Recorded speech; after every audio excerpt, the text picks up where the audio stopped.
Welcome to Wayne's Weird World. Well, this isn't quite mine, my partner's. Cheers. 1 o'clock.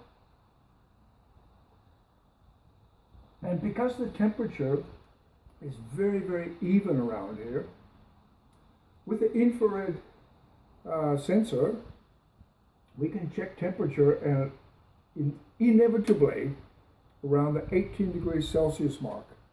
It gets morning light through the large windows there. Midday, we get soft light coming through here. Afternoon, we get soft light coming through here. The Phalaenopsis love it. These three, this one, were all rescues.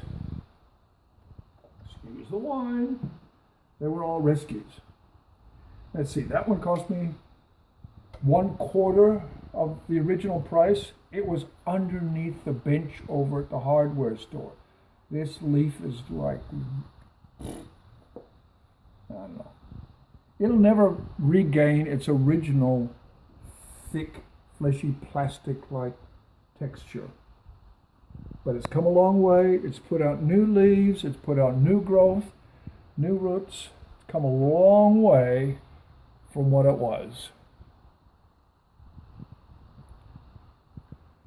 This one, half price. That one, which is now flowering, half price. This one has a lovely, lovely flower spike. It's slowly growing along. And this one was given to Belinda for her birthday by her sister, and it's now on its second flowering. And the first flowering was for about 4 months in flower. And this one has been in flower for well over a month. Second flowering in 1 year. Not bad. Watering Phalaenopsis orchids. They like to dry out a bit, not bone dry. But if you can put your finger in here, around the edge in the sphagnum moss, and feel that there's still dampness, still cool to the touch, that's fine. Don't overwater them. These are what they come in. Now really, look at the roots. They're green. They photosynthesize all the way through the roots. Even look at the bottom. They photosynthesize. You put them in here, they don't get the air circulation, they don't photosynthesize, moisture stays in there too long, they rot. And if you combine the wetness and cool temperatures, it'll die. Pretty much guaranteed. So watering them, cheap and nasty. Well, not nasty. Takeaway container. Put it in there. Give it a bit of a water. And when it starts to drip through, and you can see that it's soaked through, that's fine. Now, inside in a house, they get horribly, horribly dusty.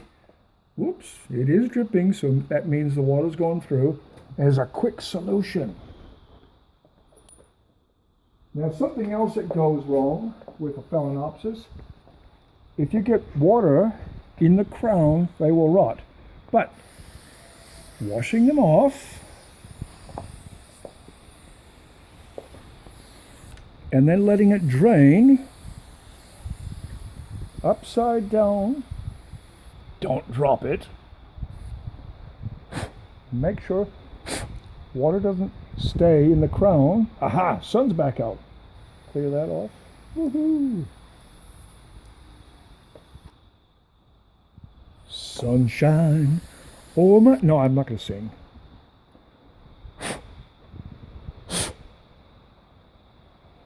So try and make sure. See, there's a new leaf coming through.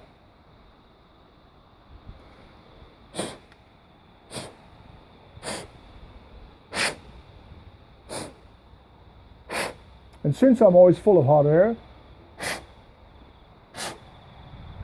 That's easily done. Okay. Watering Phalaenopsis. Well, that's going to go back here in the afternoon light. I'll clean this one up. I'm going to clean up all of them because they do get dusty inside. And I'll put my finger firmly in there, but try not to break any of the roots.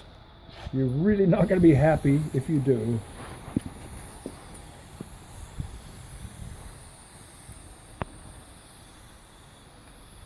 Houses are dry and dusty on a regular basis, which is why people run around with dust cloths and do all the little cutesy pie things with their china and their furniture. Well, orchids don't like dust either. They're rainforest plants. And in a rainforest, they would oftentimes be growing, hanging off to the side. So they rarely would have water standing in the crown.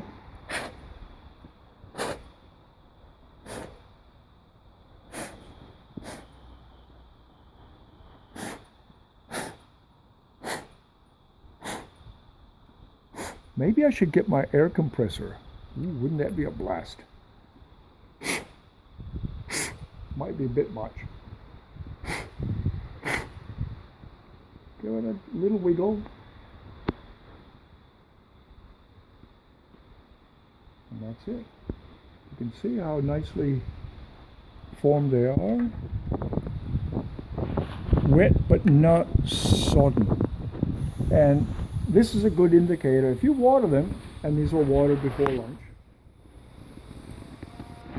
when they start doing that, that's good. But don't let them sit in a puddle. That's not good. Ta-da! Some people will actually take a hot metal tool, soldering iron or something, and put extra holes in the pot. But do that before you put your Phalaenopsis or other orchids into the pot. Yep. That's it. Wayne's Weird World. Watering Phalaenopsis. Cheers.